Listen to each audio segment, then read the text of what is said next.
Questions orales. The Honourable Leader of the Opposition. Who cares, Mr. Speaker? Monsieur le Président, le Premier. Mr. Speaker, the Prime Minister promised that he would negotiate in our favor before July 21st, but there haven't been any wins. The Americans have doubled tariffs, even though the Prime Minister has made concessions, getting rid of the digital services tax, the counter tariffs. He's even backed down on softwood lumber, but he got nothing in return, except for one thing, a contract from President Trump for Brookfield, an $80 billion contract. Is getting more money for his business the win that he promised Canadians? The Honourable Minister responsible for Canada-US trade. Mr. Speaker, as my colleague knows very well, Canadians did not place their trust in his judgment when it came to standing up to President Trump. They didn't trust him not to just sign any old agreement. What we've done is to work hard with the U.S. to find an agreement that will be in the interest of both industries and workers in Canada. At the same time, Mr. Speaker, we are taking more measures to help Canadian workers and industries. The Honourable Leader of the Opposition. Mr. Speaker, do you want the good news or the bad news? Well, in these times, I guess we'll have to start with the good news. It's all we've got. The good news is that David Eby, the Premier of BC, has absolutely no constitutional authority to block a pipeline. The bad news is that this Prime Minister does. Under Section 9210A of the British North American Act, works between provinces are exclusively the federal government's responsibility. So will the Prime Minister stop hiding behind the powerless Premier, get out of the way, and approve a pipeline to the Pacific today? The Honourable Minister of Natural Resources. Mr. Speaker, I'd invite the member opposite to buy a ticket to Calgary tomorrow to see how a federal government works with the provincial government to build Canada strong. Leader of the Opposition. Tomorrow, the Prime Minister will wave around in the air a worthless piece of paper that he says that the Premier of BC can veto any time he wants. Here's the political problem he has. Canadians want a pipeline. They know it's the best way to get our resources to market going around the United States of America, but his Keep It in the Ground caucus is standing in the way. Why doesn't he stand up to them and stand up for Canada? The Honourable Minister of Natural Resources.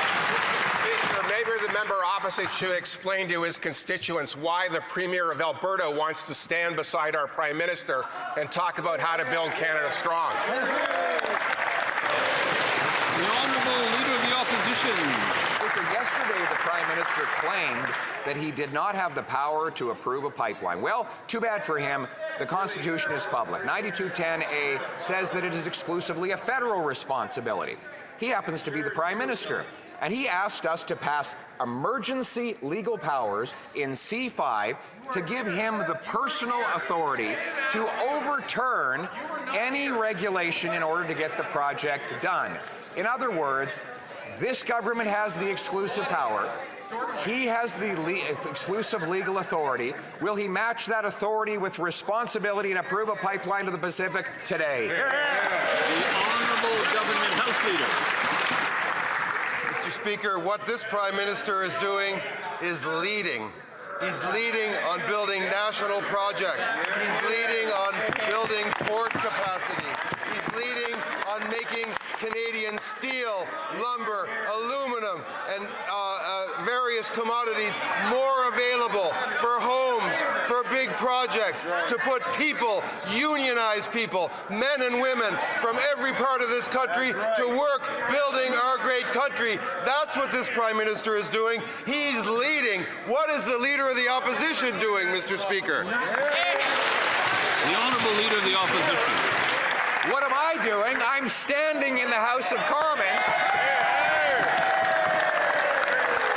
Right.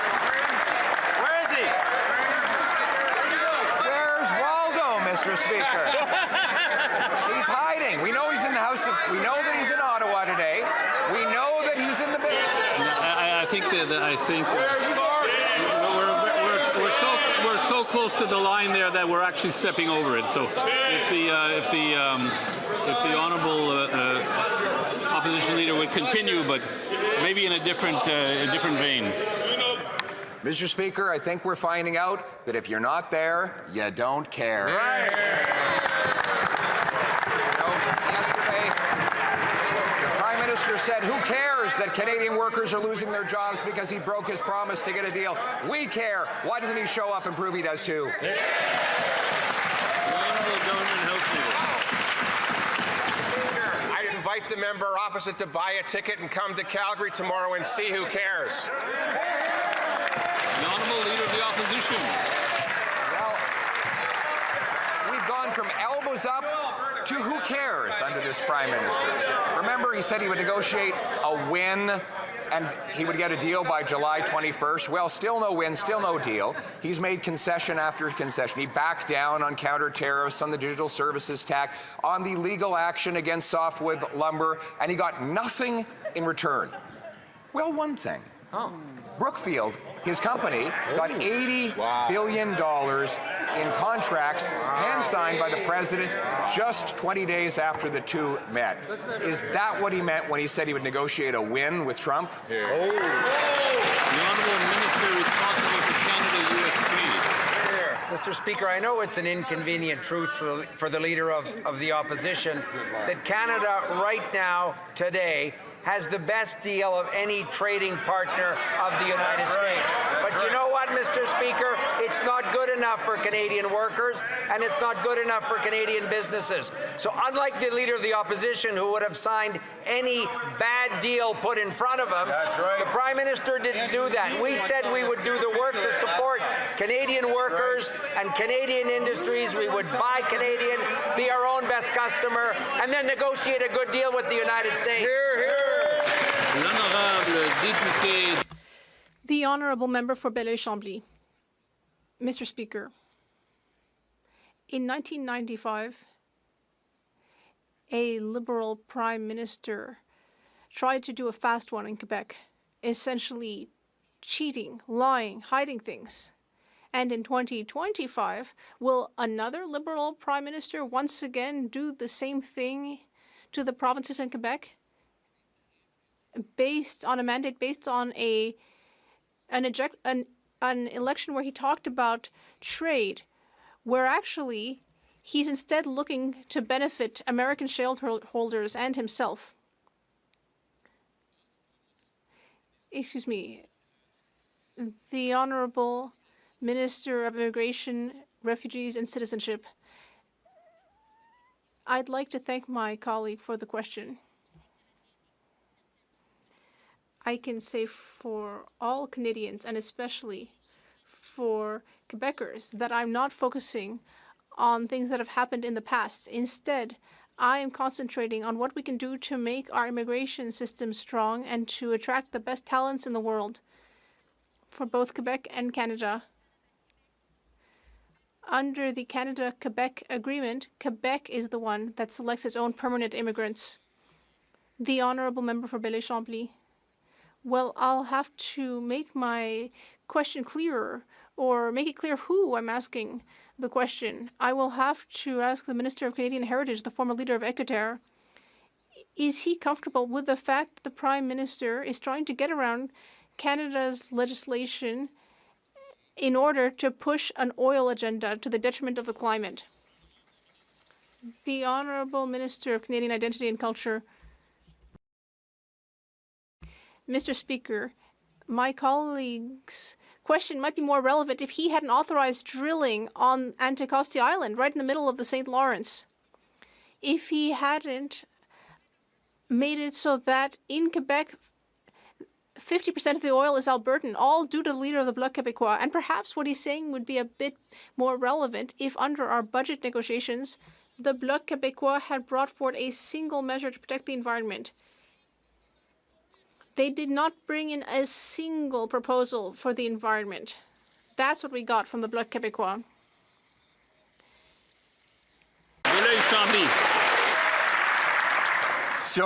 The Honourable Member. had we brought forward an environmental measure, that would have meant that there was one in the budget.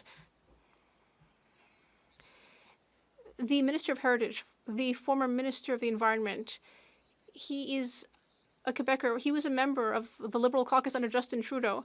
Will he solemnly promise to Quebecers and people from BC that he promises, as an environmentalist who used to rappel up buildings in Ontario, that none of these projects will go forward in Quebec or BC without the consent of the province, of Indigenous groups, and social accessibility? Will he promise that that will never happen without that consent? The Honourable Government House Leader. The answer, Mr. Speaker, is yes. Député de Charlebourg. The Honourable Member for Charlebourg, Haute-Saint-Charles. Well, Mr. Speaker, this morning we learned in La Presse that the Liberal member for Laval-Les-Îles is denying that he was involved in the Quebec Liberal Party's leadership race, although he did have a certificate for raising funds. Does the member know that he needs to ask a question about matters that affect the federal government? I think it's pretty clear that my question is about a member that is here across the way, and I think my question is in order. My question is very clear. Can the Prime Minister guarantee that no member of the Liberal caucus has broken federal or provincial laws? Have some respect, Darrington. Calling the speaker by his first name. You have none.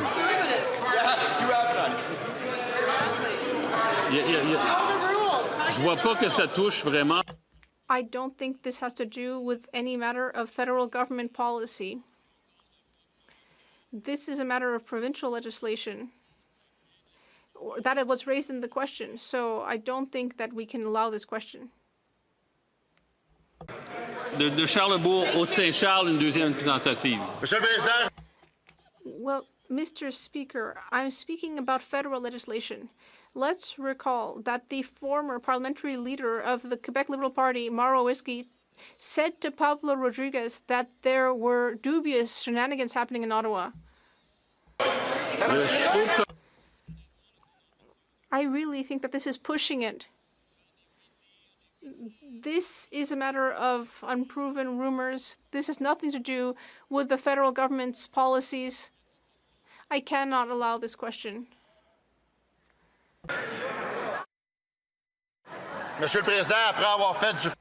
Mr. Speaker, now we see that the Liberals want to move on to a cover-up. South Innisfil.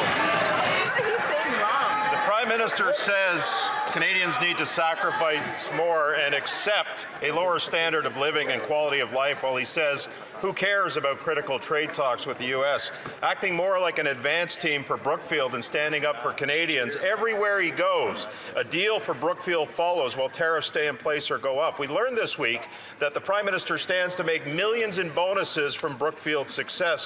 Why does the Prime Minister have his elbows up for him and his Brookfield buddies, but says who cares about Canadian businesses and working families affected by tariffs? Honourable Minister of Jobs and Families. Has taken office, that's exactly what he's done. In fact, we stood up for Canadian companies and workers all across this country, and just in a few minutes, the Prime Minister will do it again. He'll stand up for Canadian companies, lumber companies, steel companies, and their hardworking union members that are fighting so hard to protect the economy of their region. Mr. Speaker, why don't they get on board and fight for Canadian families instead of for themselves?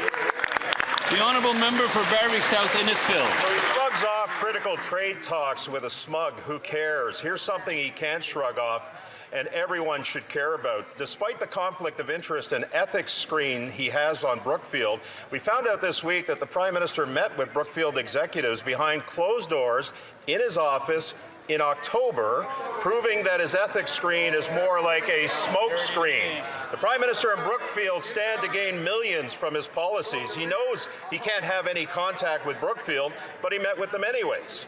Why would he meet with Brookfield knowing he's barred from having any contact with them? The Honourable Secretary of State for Labour.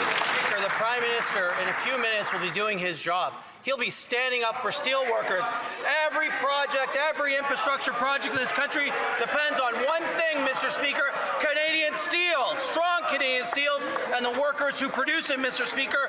We are strengthening our steel industry, standing by our steel workers, Mr. Speaker. We are investing in our workers. The Conservatives are investing in division. The honourable member for Leeds, Grenville, Thousand Islands. The Prime Minister has backed down on counter tariffs. He's backed down on the legal challenge against the softwood lumber tariffs, and he's saying, who cares? Now, Canadians thought that he got nothing in his negotiations. It turns out that he just got nothing for Canadians. After his last trip to the White House, he got an $80 billion nuclear deal for his company, Brookfield, which will see the Prime Minister's own personal investments increase in value. So why is it that the Prime Minister is trading our national interests for his own personal financial interests? The Honourable Minister of Housing and Infrastructure. Thank you, Mr. Speaker. The Prime Minister is standing up today for workers across Canada, for BC Wood, building affordable housing across Canada with BC Wood. He's standing up to reduce the transportation costs across the country, to get BC Wood to build homes across Canada, and to bring steel from central Canada to the east and west more affordably. Mr. Speaker, the Prime Minister is standing up for Canadians today, and we stand with him. The honourable member for Leeds, Grenville, Thousand Islands, Rideau Lakes. The Prime Minister's not standing up, he's backing down, like he did on counter tariffs and like he did on the legal challenge for illegal softwood lumber tariffs. But it gets worse when it comes to this Prime Minister's record on Brookfield. We learned that the Liberals gave $500 million to the European Space Agency last week. Guess who owns 50% of the agency's site where the funds are going? None other than this Prime Minister's company, Brookfield. Again, seeing his own personal profits increase at the expense of Canadians, at the expense of Canadian investment and Canadian jobs. Why won't this Prime Minister put Canadians ahead of his own financial interests for once? The Honourable Minister of Natural Resources. Mr. Speaker, we are in a trade war. While the Conservatives focus on conspiracy theory, our Prime Minister will stand up later today and make...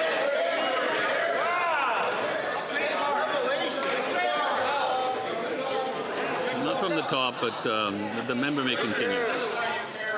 Mr. Speaker, we are in a trade war. While the members opposite engage in conspiracy theories, our Prime Minister will stand up later today and announce major new supports for the forest products industry. On top of $1.2 billion we've already announced, Mr. Speaker. That's how we stand up for Canada. The honourable member for Kildonan, St. Paul. Prime Minister talked a big game during the election, but has since failed to deliver on the U.S. trade deal. He's backed down on every Trump demand, from the digital services tax to counter tariffs to softwood lumber. He has delivered exactly zero results for Canadians on the U.S. trade war. But to be fair, he is seeing some results with his Brookfield shares, with the Americans coincidentally signing an $80 billion nuclear deal with his company a mere 2 weeks after his last U.S. visit. So why is it that under this Prime Minister, his financial investments are doing so well, but Canadian workers are being left behind? The Honourable Secretary of State for Financial Institutions. Mr. Speaker, while the Conservative leader is busy writing letters and debating himself, we're taking action to support Canadian steel and lumber industries and workers. We've got great news. This afternoon, we will introduce and announce new measures to further limit foreign steel imports to ensure that Canadian steel products and producers have better access to the domestic market, become our own best customer by building big with Canadian steel and Canadian lumber, increase protections for Canadian steel and lumber workers and businesses so they can adapt and thrive in this new global landscape. I urge the Conservative leader to tune in, get behind these measures. L'honorable député de Repentigny. The honourable member for Repentigny. Mr. Speaker, the Liberals want a second dirty oil pipeline. Even with Trans Mountain, they still want more. This has nothing to do with Donald Trump. They want to sell more dirty oil to Asia. And thanks to C5, this pipeline will be able to ignore environmental assessments. It will fill up oil tankers, which will break the law and sail right through a protected marine area. Is there a single Liberal out there with a single shred of conscience? And if so, Will they get up and say that this makes absolutely no sense? The Honourable Minister of the Environment. Mr. Speaker, like I did yesterday, I will speak about the projects that our government is bringing forward in order to build Canada strong. As I said yesterday, if we want to talk about Quebec, we have the project in Saint-Michel-des-Seines in Quebec. This is a project that will continue to improve energy storage and electric vehicle batteries. Like all of our projects, we will respect provincial jurisdiction and we will respect Indigenous rights. The Honourable Member for Repentigny. Mr. Speaker, it is very clear that these Liberals are ashamed. Every time the Liberals hear about their new dirty oil pipeline, they can't wait to change the subject. They know that it's a climate disaster. They know that it's a biodiversity disaster. And they know that there's also the chance of this turning into a financial debacle like Trans Mountain. And yet tomorrow they're going to watch their PM have a photo op with Danielle Smith to announce a pipeline that actually they can't defend at all. We know they're ashamed, but the real question is, do they realize that they are right to be ashamed? The Honourable Government House Leader. Mr. Speaker, quite the contrary. We are extremely proud to be contributing to building this country, to building opportunities throughout Canada, like renewable energy throughout the country, like significant projects like the mine my colleague just mentioned. It is the Bloc Québécois that wants to destroy our economy.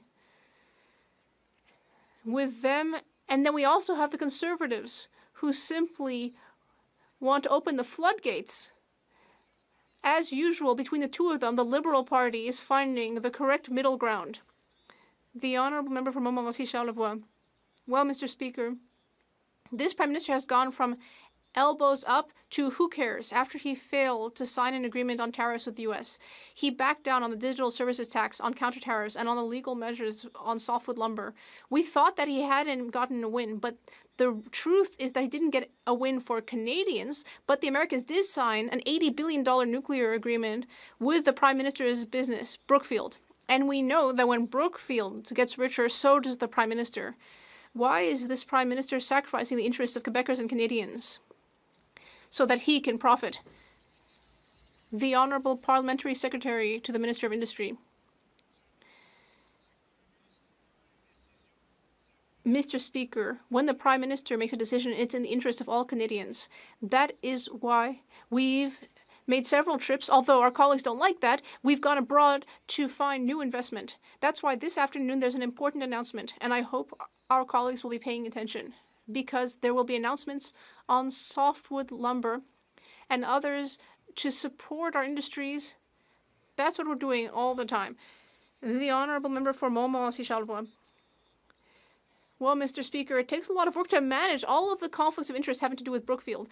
The clerk of the Privy Council told us that teams are working around the clock to manage these conflicts of interest. He sold his Brookfield shares to be sure that he meets ethical standards, but the Prime Minister's Chief of Staff has told us that every day he's speaking to the Ethics Commissioner to ensure that everything is under control. The Prime Minister is ending up making tariffs go up every time he leaves the country. He can't seem to get a win for Canadians, and he needs dozens of people to regulate his conflicts of interest. Could he at the very least sell his Brookfield shares and stop being in a conflict of interest every single day? The Honourable Parliamentary Secretary. Mr. Speaker, every time the Prime Minister leaves the country, it's in order to sign contracts with other countries, to find new markets for our products. Canada has what the world needs, and we will find new partners. Meanwhile, the Conservatives are pretending that they don't understand that, but actually, they do. And I'm honestly saddened to see the pathetic partisan games they're playing. They understand this perfectly well, but they pretend not to. Mr. Speaker, when it comes to trade with the Americans, the Prime Minister went from elbows up to who cares? He backed down on counter tariffs and on legal challenges to softwood lumber and got nothing in return when he went to Washington in October. Well, nothing for Canadians. days later, the Americans signed an $80 billion nuclear deal with the Prime Minister's company, Brookfield. When is this Prime Minister going to get a deal for Canadians and not just a deal for himself and his company? The Honourable Parliamentary Secretary to the Minister of Finance. Conservative cares is like an oxymoron or some pathetic joke, because we know those two terms are like oil and water. They just do not mix. Who cares is our government cares. We're the ones standing up for our industries. We're making more announcements today. The Prime Minister is stepping up with increased protections for our domestic market, with new support for our industries and workers in steel and softwood lumber, and additional commitments to buy Canadian, so that we ensure that our workers and industries will thrive for generations to come. The Honourable Member for St. Albert, Sturgeon River. Mr. Speaker, it is being reported that the government's MOU with Alberta includes a multi-billion-dollar investment in carbon capture with Pathways Alliance, the premier carbon capture company connected with Pathways Alliance is none other than Entropy, which is owned by none other than Brookfield. Is the reason it has taken the government so long to get a deal with Alberta because the Prime Minister has been busy getting a deal for Brookfield? Honourable Minister of Natural Resources.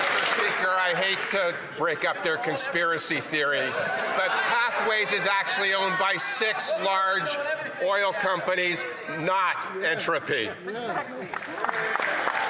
Member for St. Albert, Sturgeon River. Mr. Speaker, the very Brookfield fund that the Prime Minister stands to make millions of dollars in future bonus pay invested $300 million in Entropy. So, in the face of that, can the government provide the assurance that the deal negotiated by the Prime Minister will in no way benefit Entropy and, by extension, the Prime Minister's financial portfolio? The Honourable Minister of Natural Resources. Mr. Speaker, here we go again, conspiracy theory. We're focused on building Canada. We're focused on working with Alberta to grow our natural resources in a responsible way in consultation with First Nations. That's how we build, not conspiracy theory. For Mississauga Centre. Mr. Speaker, young Canadians are ambitious and ready to build Canada's future. Budget 2025 makes generational investments in youth, from Canada's summer jobs and the student work experience program to expanded training and apprenticeship opportunities. These aren't short-term fixes. They're building blocks for a lifetime of success. While the opposition talks about cuts, this government's investing in the next generation. Could my good friend and colleague, the Minister of Jobs and Families, tell us how these programs turn ambition into opportunity for youth across Canada? The Honourable Minister of Jobs and Families. Well, thank you, Mr. Speaker, and thank you very much to the member for the question. I've had the opportunity of meeting with youth from across the country about the investments that we're making in Budget 2025. $1.5 billion, Mr. Speaker, for youth skills and training, but a very specific program. I met with some members and some members of youth from that member's riding who talked about their excitement and enthusiasm about seeing the Climate Youth Corps in this budget. Mr. Speaker, youth are worried about the climate, and now they have something to look forward to, participating in a program that allows them to use their skills and get paid for them. The Honourable Member for Thornhill. Once again, Canadians are finding out that this Prime Minister is all sizzle and no steak. It turns out that his big pipeline announcement won't actually build a pipeline. He's going to have a meeting to set up a plan and then sign a piece of paper that talks about maybe one day putting shovels in the ground. And now he's handing a veto power to the NDP in British Columbia, allowing them to block the whole thing. The Prime Minister is in Ottawa, and we know that he's having trouble with his own caucus on this issue. And now he's ducking the only question that Canadians have. Was yesterday the start of a real pipeline, or just the latest episode in Announce Now and Deliver Never? The Honourable Minister of Natural Resources. Mr. Speaker, I'd invite that member to get a ticket to Calgary tomorrow as well, and they could see why the Premier of Alberta thinks that things have never been so good in Canada. For Thornhill. Mr. Speaker, that wasn't their answer yesterday. In fact, that isn't what the government said at all. When they gave BC the veto in this House, maybe they need to brush up on the Constitution because Section 92 explicitly gives them the power to build pipelines whether David Eby likes it or not. He also got the legal authority from this House when they asked us to pass Bill C-5 to circumvent their own regulations. And the only thing holding them back now is the same gutless paralysis that kept our oil buried and Canadians with less money over the last 10 years. So instead of hiding behind the premiers, will he get up and announce that he's going to build a pipeline? Minister of Natural Resources. Mr. Speaker, they seem determined not to want to see any development in this country. What we understand is it's federal government jurisdiction to approve a pipeline. We also understand that if a proponent wants to take it to the Major Projects Office, we expect them to work in conjunction with the affected jurisdiction and to consult First Nations. The Premier of Alberta understands that. Unfortunately, the members of the opposition don't. Member for Calgary East. The Prime Minister is all set to stage a fake pipeline photo op. What he'll probably do is hand the veto power to kill that pipeline to the BC Premier so he doesn't have to do it himself. Section 9210 of the Constitution says the federal government has the sole power to approve interprovincial projects and get shovels in the ground. The only person blocking the pipeline today is this Prime Minister. Will he stand up today and commit to repealing the tanker ban, axing the industrial carbon tax, and actually getting this oil pipeline built? The Honourable Government House Leader. How many pipelines have they built? Zero. Mr. Speaker, we learned in the course of the last election campaign that the Leader of the Opposition had in fact never spoken to the Conservative Premier of Ontario, Mr. Ford. Now, I know the Leader of the Opposition to be someone who will look back, maybe look back too often, but he looks very backwards. He'll want to learn from that mistake, and I really suggest he not make that mistake again with the Premier of Alberta. Mr. Leader of the Opposition, please call Danielle Smith. The Honourable Member for Calgary East. With the amount of hot air coming out of that member's mouth, I'm surprised the Liberals haven't slapped a carbon tax on it. That answer was as fake as this Prime Minister's promises. Tomorrow, he'll make this grand show and pretend that he wants to get a pipeline built, but he'll hide behind someone else and get them to cancel it so he doesn't have to do it himself. The only person that can get this pipeline approved is this Prime Minister. Does the pipeline need to be sponsored by Brookfield so it actually gets built?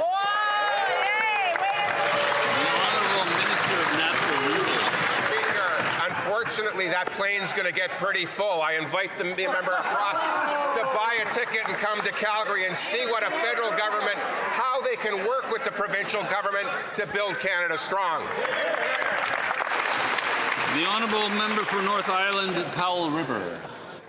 This Prime Minister promised to build Canada strong, and yet when it comes to a pipeline to BC's coast, a pipeline that could end the U.S. monopoly on Canadian oil and bring billions of dollars into Canada, he transforms into a helpless bystander, hiding behind the NDP Premier in BC, ceding responsibility, abdicating leadership. The Constitution is clear. National pipelines are the sole jurisdiction of the federal government, and failing to act is a betrayal of our national interests. It's a betrayal of our workers, and it's selling out to the Americans. Will they build the pipeline, yes or no? The Honourable Minister of Jobs and Families. Mr. Speaker, listen, today's good news for the many companies around the country who are working so hard to stay in business in the middle of this trade war. Whether it's steel, whether it's lumber, Mr. Speaker, we have their backs. And today we're going to talk more about what else we can do, not only to make sure that we protect these companies, but to help them grow their footprint, to sell their product to Canada and around the world. These guys cannot get their head out of the sand, literally, Mr. Speaker, for the sake of the companies right now who need our support. We'll do that work. Honourable Member for North Island, Powell River. You know, Mr. Speaker, maybe if Brookfield proposed a pipeline, we could actually get one backed by this Prime Minister. Let's be clear. A majority of Canadians support this pipeline. A majority of British Columbians support this pipeline. And as long as the world needs these resources, as long as the world needs oil and gas, until that last barrel comes out of the ground, as much of those resources as possible should come from right here in Canada. Why won't this government take up its mantle of leadership, deliver on what it promised, and get this pipeline built? The Honourable Parliamentary Secretary to the Minister of Finance. Mr. Speaker, news flash, we're in a trade war. We're in a trade war, and we don't get to choose the attitude and the response of other countries. We get to choose what we do in response to protect our industries here in Canada. Tariff-impacted industries know across Canada that this government is standing up to protect their interests at every step along the way. Whether the PM is overseas securing new investments to open up other markets, or whether he's offering new liquidity support and a package to help their businesses get through challenging times, we're steadfast in supporting Canadians. The Honourable Member for Okanagan Lake West, South Kelowna. Mr. Speaker, on a pipeline to the Pacific, the Prime Minister finds himself in a dilemma of his own making. He, his ministers, his MPs say one thing in British Columbia and another in Alberta, and now he's perched squarely on the fence. Under Section 9210 of the Constitution, the decision is his government's alone. So will he side with the national interest to build a new pipeline, or will he bow to President Trump and keep a supplicant to American interest instead of diversifying our energy exports? The Honourable Government House Leader. Mr. Speaker, maybe we should come at this another way. That member is a British Columbia member. Is he really suggesting, even given the constituents he represents from First Nations, is he really suggesting that the Government of Canada, without the consent of the province of British Columbia, without consultation with First Nations, is in a position to do that? I think he doesn't really mean that. I think he hasn't thought this through, and I think that member, once he does, will come back here and agree that the Government of Canada is pursuing the right path.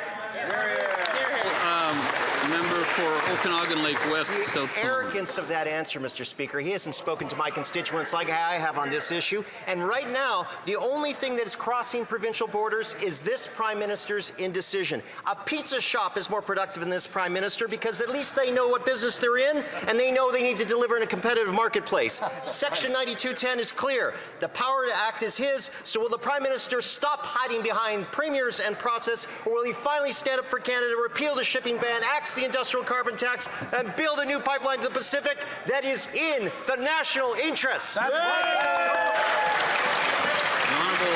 Minister responsible for Canada-US trade. Speaker, we want to thank our colleague in the Conservative Party for that manufactured indignation. And Mr. Speaker, we want to remind him and his colleagues in the Conservative Party that our government made a commitment to Canadians in the last election. It was an election campaign that perhaps they'd prefer to forget. We made a commitment to build the Canadian economy the right way, to build major projects again in a way that respects environmental commitments, our obligations to Indigenous peoples, and working with provinces and territories. They don't like it, Mr. Speaker. We like it, and we're proud to continue to do it. Hear, hear. Honourable Member for Calgary Signal Hill. Mr. Speaker, the Prime Minister has stated that he wants to make Canada an energy superpower. Well, good news. This Prime Minister has the power to approve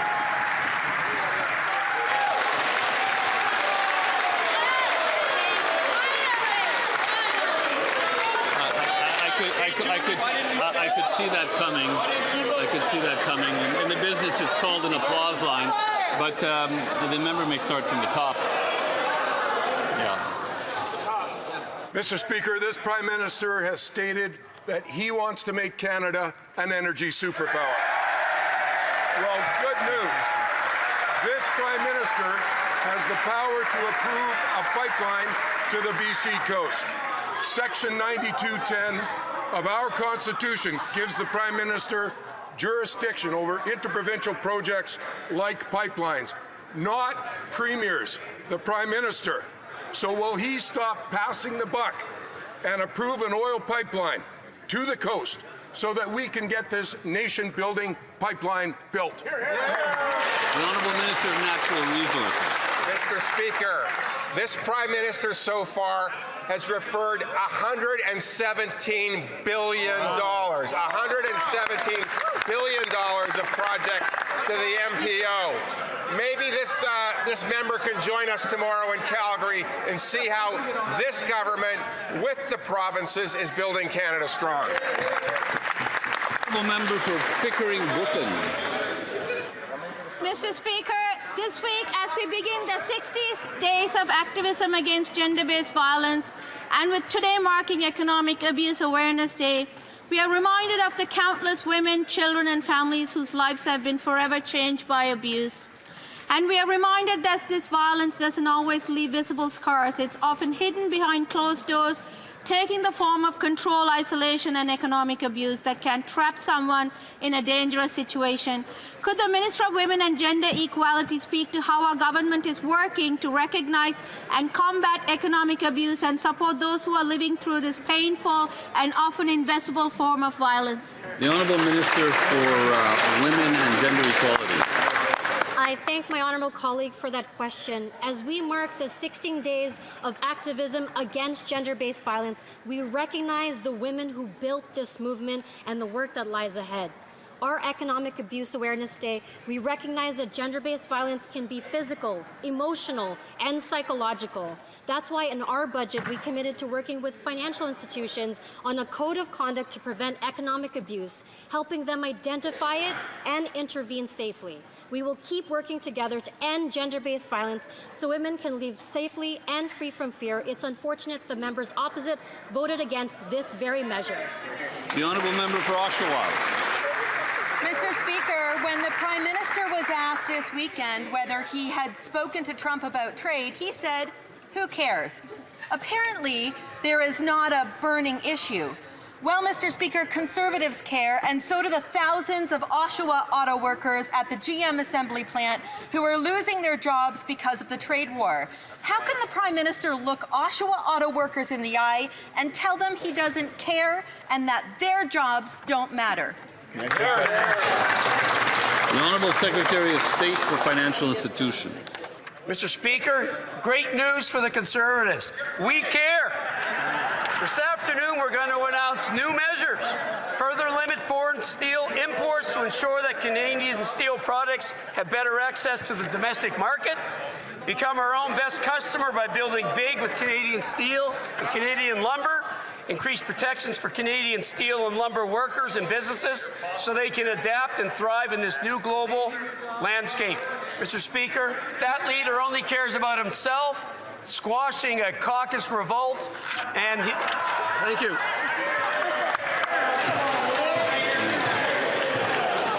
I mean, we have unfettered freedom of speech in this chamber. I recognize that, but I think both sides have to refrain from provocation. I think that can lead to disorder, which is unparliamentary. But the Honourable Member for Oshawa. Mr. Speaker, what is clear is that instead of negotiating deals for Canadian auto workers, what they care about, and this Prime Minister cares about, is being more interested in negotiating deals for Brookfield. Yeah, Oshawa is set to lose thousands of jobs this January, even though this Prime Minister promised to negotiate a win. This is a burning issue for Oshawa auto workers. So why isn't it a burning issue for this Prime Minister? Good question. The Honourable Parliamentary Secretary to the Minister of Finance. Mr. Speaker, I'm happy to report that I just recently met with the Unifor Union 222, that's the local chapter at the GM Oshawa plant, and they're happy with what our government is doing to support them. They've said that no deal is better than a bad deal. They've acknowledged our remissions framework and how we've adjusted it, and they are looking to us for leadership and more support. That's exactly what the Prime Minister is announcing later today for tariff-impacted industries. Our government stands steadfast and strong in support of our workers all across Canada. We won't stand down, and we won't take any lessons from the honourable member for Niagara Falls, Niagara on the Lake. Speaker, after 8 months, this Prime Minister has gone from elbows up to who cares when it comes to trade issues with the United States. These comments spark concern in my community, particularly with the thousands of current and former GM workers in St. Catharines who worry about the future of their auto plant. GM has been in St. Catharines since 1929. I can tell you Conservatives care, Canadians care, the workers at these plants who depend on these jobs care. What's it going to take? Does Brookfield have to buy General Motors for this Liberal Prime Minister to finally care? The Honourable Secretary of State for Labour. Mr. Speaker, we were elected on a plan to build big, Mr. Speaker, and I've met with auto workers from across the country, Mr. Speaker, and they know that we have their backs, Mr. Speaker. In a few minutes, the Prime Minister will be announcing more supports for the auto sector, more supports for the steel industry, because we have their backs. But you know what? More than that, Mr. Speaker, we're building big. We're going to build projects in national interest, homes that skilled workers will use to build across this country, Mr. Speaker. Will the Conservatives get on board? The honourable member for Victoria. Mr. Speaker, in 2011, the Harper Conservative government created the conditions for Driver Inc., an illegal scheme where trucking companies misclassify drivers as independent contractors to avoid paying payroll taxes.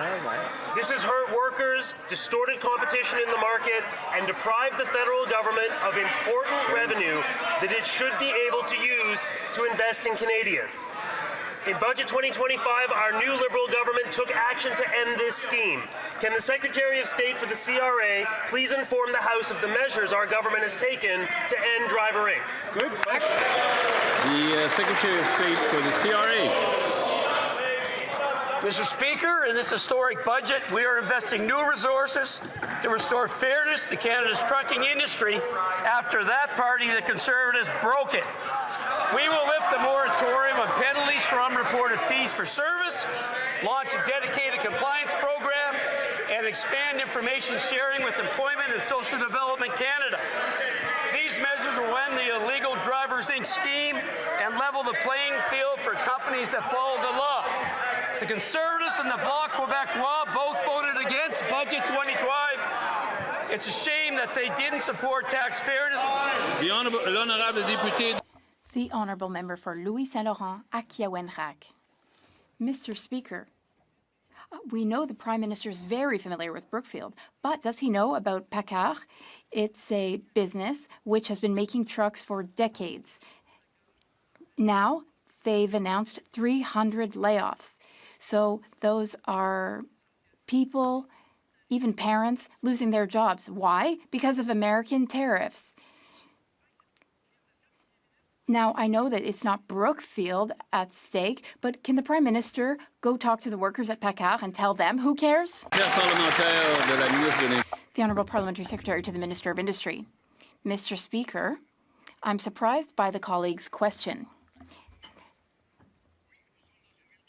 Yes, we are currently in a trade war, which, yes, was triggered by... Is everyone surprised? But, Mr. Speaker, it's very important to remain level-headed. We can't just sign whatever deal with the United States. As for PACCAR, Mr. Speaker, we're in communication with the business. We have solutions, and we'll work on solutions with the Government of Quebec. Thank you, Mr. Speaker. A brief reminder. For Vancouver, Kingsway. To address the chair. Mr. Speaker, before he was elected, the Prime Minister claimed to care about the climate crisis and protecting our lands and waters. BC Liberal MPs all said they supported the tanker ban in northern BC. Now we see them stealing pages from the Conservative playbook. Without consulting the Premier of British Columbia or First Nations, Liberals are reversing 50 years of protection for sensitive coastal waters, overriding the law and risking billions of dollars of economic activity.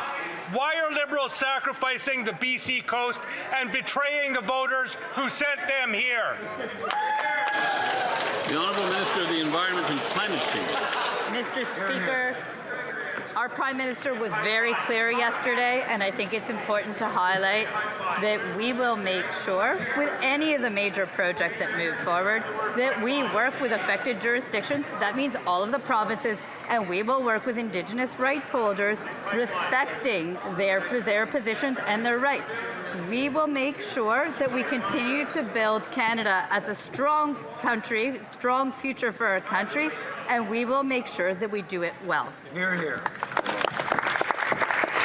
Et donc la période de questions est terminée. This concludes question period for today.